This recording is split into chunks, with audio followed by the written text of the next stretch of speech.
Nothing phone 2 April 2024 ఇప్పటికే మనకు consider చేయొచ్చా, ఇప్పటికే మనం కొనొచ్చా? అండ్ ఇదే ప్రైస్ బ్రాకెట్లో ఉన్న చాలా phones IQ Neo 9 Pro, OnePlus 12 ఈ వీటితో కంపేర్ చేస్తే ఈ ఫోన్ బెటరా లేదా ఆ ఫోన్స్ బెటరా, ఏ ఫోన్ మనం కన్సిడర్ చేయొచ్చు? మీ క్వశ్చన్స్ ఆన్సర్ కూడా ప్రొవైడ్ చేస్తాను ఈ వీడియోలో.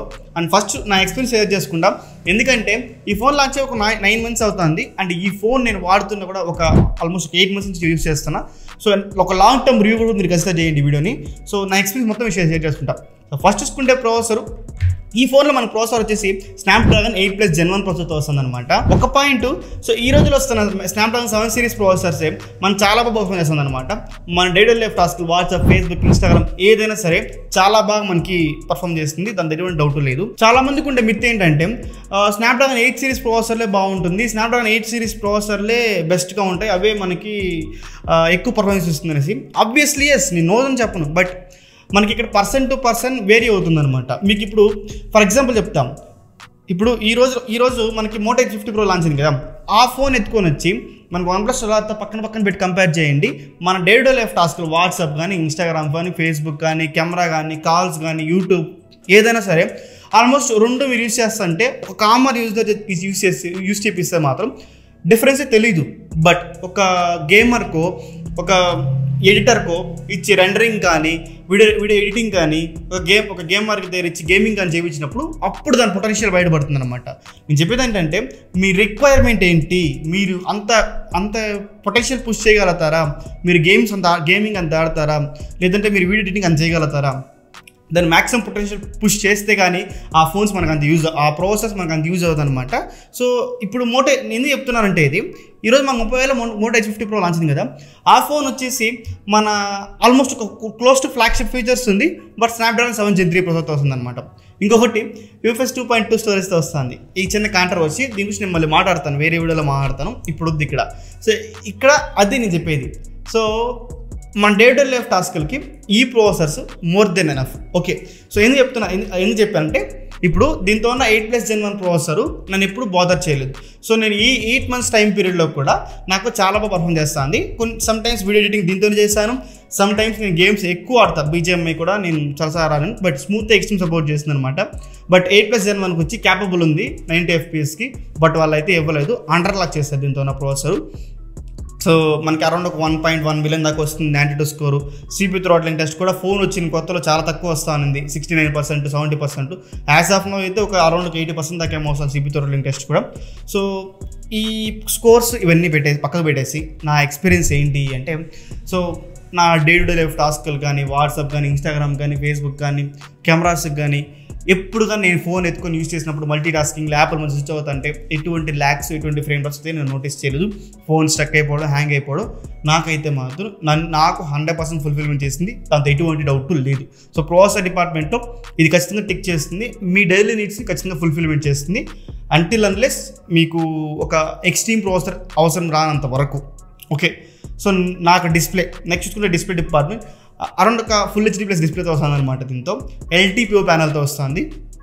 ఈ రోజుల్లో మనకి ఆల్మోస్ట్ ఇప్పుడు వాళ్ళు చెప్పిన 1800 nits అని చెప్పారు పీక్ బ్రైట్నెస్, బట్ నేను బయట తీసుకెళ్ళినప్పుడు కానీ, ఇండోర్లో కానీ, అవుట్డోర్లో కానీ ఈ 8 months టైం పీరియడ్లో నాకు ఎటువంటి ప్రాబ్లం అనిపించలేదు. డిస్ప్లే డిపార్ట్మెంట్లో నాకు లోగా డిస్ప్లే బ్రైట్నెస్ ఫీల్ అవ్వడం కానీ నేను ఎక్కడ నోటీస్ చేయలేదు.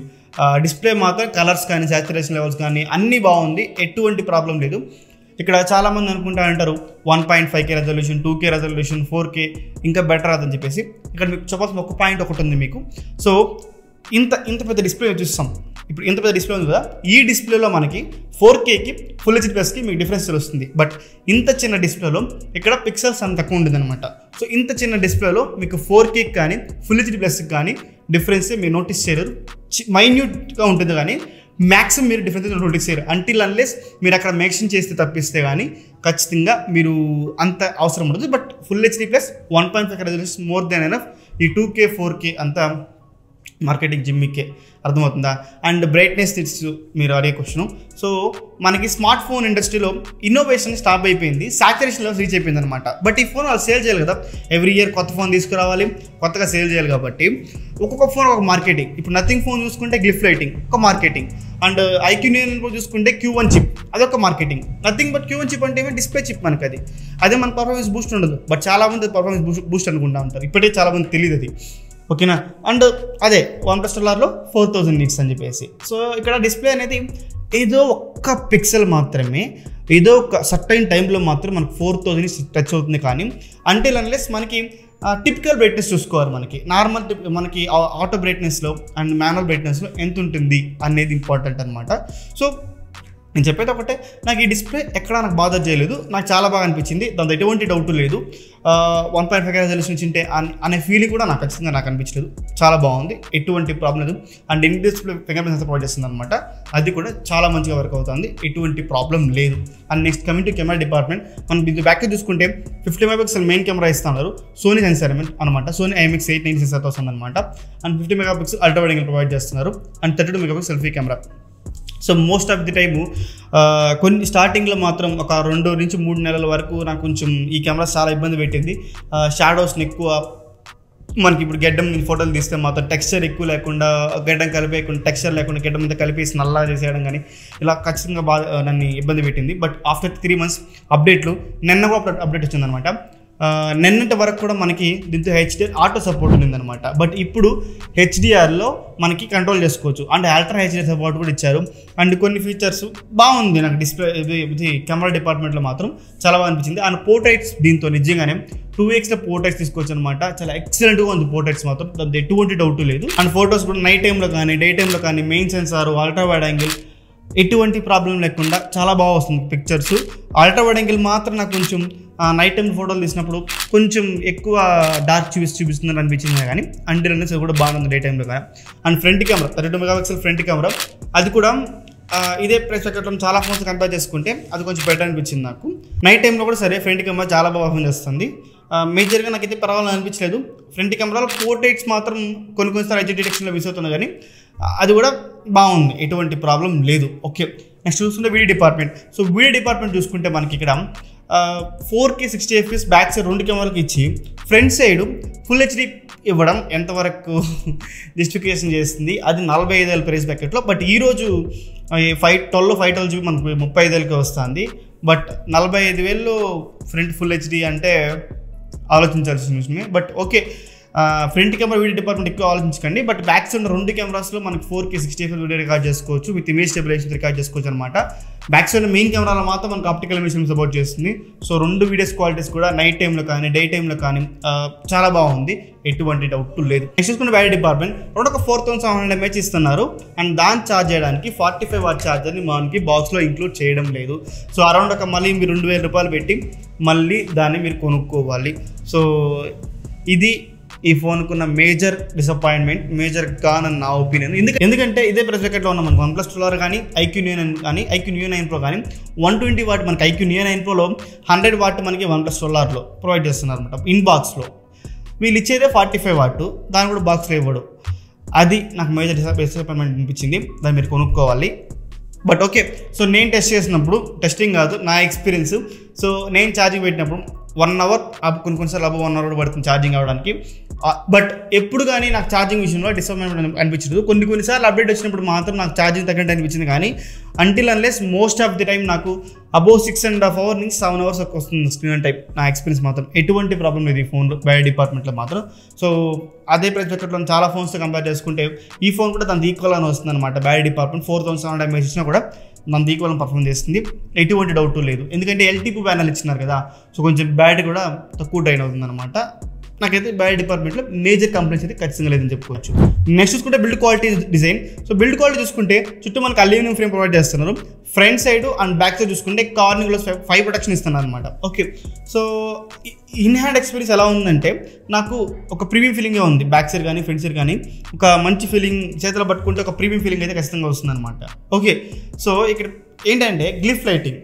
సో గ్లిఫ్ లైటింగ్ అనేది ఒక జిమ్మిక్. ఇది నేను ఫోన్ వచ్చిన కొత్తలో ఏదో టెస్ట్ చేయడం కోసమో ఎందుకో ఒక వారం రోజులు వాడింటానేమో. దాని తర్వాత ఈ 8 నెలల్లో నాట్ ఈవెన్ సింగిల్ టైం నేను యూజ్ చేయలేదు అనమాట గ్లిఫ్ లైటింగ్.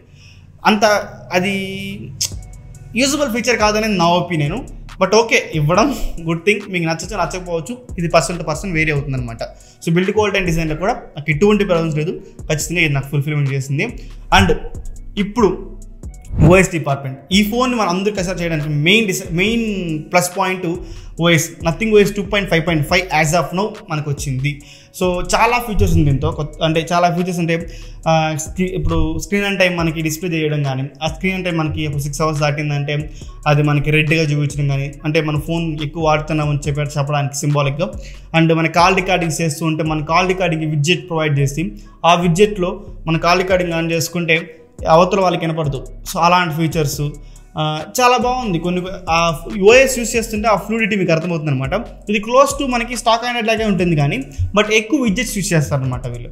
ఆ విడ్జెట్స్ని వచ్చేసి కొంచెం మ్యాజిక్ చేస్తారు, బాగుంటుంది ఆ విడ్జెట్స్ మాత్రం. మనకి క్లోజ్ టు పిక్సెల్ ఎక్స్పీరియన్స్ అయితే ఉంటుంది. బట్ ఇక్కడ ఏంటంటే కొన్ని ఇప్పుడు ఆ మోనోక్రోమ్ థీమ్ కానీ, ఐకాన్స్ కానీ, ఐకాన్ మనకి బ్లాక్ అండ్ వైట్లో రావడం కానీ, ఆ ఫోల్డర్స్ కొంచెం కస్టమైజ్ చేసుకోవడం కానీ, ఇవన్నీ మనకు కొంచెం డిఫరెన్స్ చేసి చూపిస్తుంది అనమాట నార్మల్ ఆండ్రాయిడ్ స్కిన్కిను ఈ నథింగ్ ఓఎస్కి. అంతే.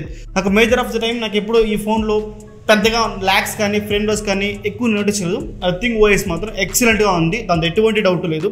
ఈ ఫోన్ ఇప్పుడు కన్సిడర్ చేయడానికి ఇప్పుడు లాస్ట్ క్వశ్చన్ మీరు అడుగుతా అనేది iQOO Neo 9 Proతో మనం OnePlus 12తో కంపేర్ చేసుకుంటే ఈ ఫోన్ ఎందుకు కొనుక్కోవాలి అని చాలా మంది అడుగుతున్నారు కదా. ఇక్కడ iQOO Neo 9 Proని గేమ్లో తీసేద్దాం. ఎందుకంటే iQOO Neo 9 Pro is purely gaming oriented phone. So దానికి వచ్చే వాళ్ళు మాత్రం దాన్ని తీసుకుని వెళ్ళిపోతారు, నథింగ్ ఫోన్ 2 వైపు చూడరు అనమాట. బట్ ఇక్కడ ఎప్పుడైతే OnePlus 12 కోసం వస్తారో వాళ్ళు నథింగ్ ఫోన్ 2 కొందామా OnePlus 12 కొందామా అని కంపారిజన్ చేసుకుంటూ ఉంటారు. కొంచెం కన్ఫ్యూజ్ ఉంటుంది అనమాట. నేను చెప్పేది 2 పాయింట్లు మీరు మైండ్లో పెట్టుకోండి.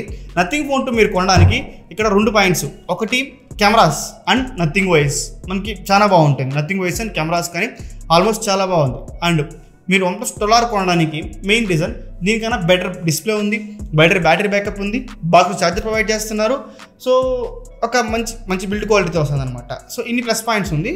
సో మీకు ఏది ఇంపార్టెంట్, కెమెరాస్ దానికన్నా మనకి నథింగ్ ఫోన్ 2లో బెటర్గా ఉంటుంది. ఆబ్వియస్లీ 100% చెప్తాను. నేను కంపేర్ చేస్తాను OnePlus 12 కన్నా నథింగ్ ఫోన్ 2లో కెమెరాస్ బెటర్గా ఉంటుంది అనమాట. ఓఎస్ కూడా కలర్ ఓఎస్ కన్నా నథింగ్ ఓఎస్ చాలా బాగుంటుంది.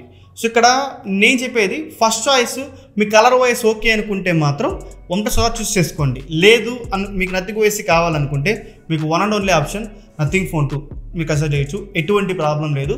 యాజ్ ఆఫ్ ను 35,000కి మనకి 512GB వస్తుంది అనమాట. 35కి 36కి వస్తుంది. మీరు తీసుకోవాలనుకుంటే స్టిల్ నో మీరు కన్సిడర్ చేయొచ్చు. నెక్స్ట్ 2 నుంచి 3 ఏళ్ళు మీరు ఈజీ యూజ్ చేసుకోవచ్చు ఈ ఫోన్ని, ఎటువంటి ప్రాబ్లం లేదు. ఎవడేం చెప్పినా నేను చెప్పే నా ఎక్స్పీరియన్స్గా చెప్తున్నా. 8 months నేను యూజ్ చేస్తాను. ఇదేం ప్రమోషనల్ వీడియో కాదు, ఇంకోటి కాదు.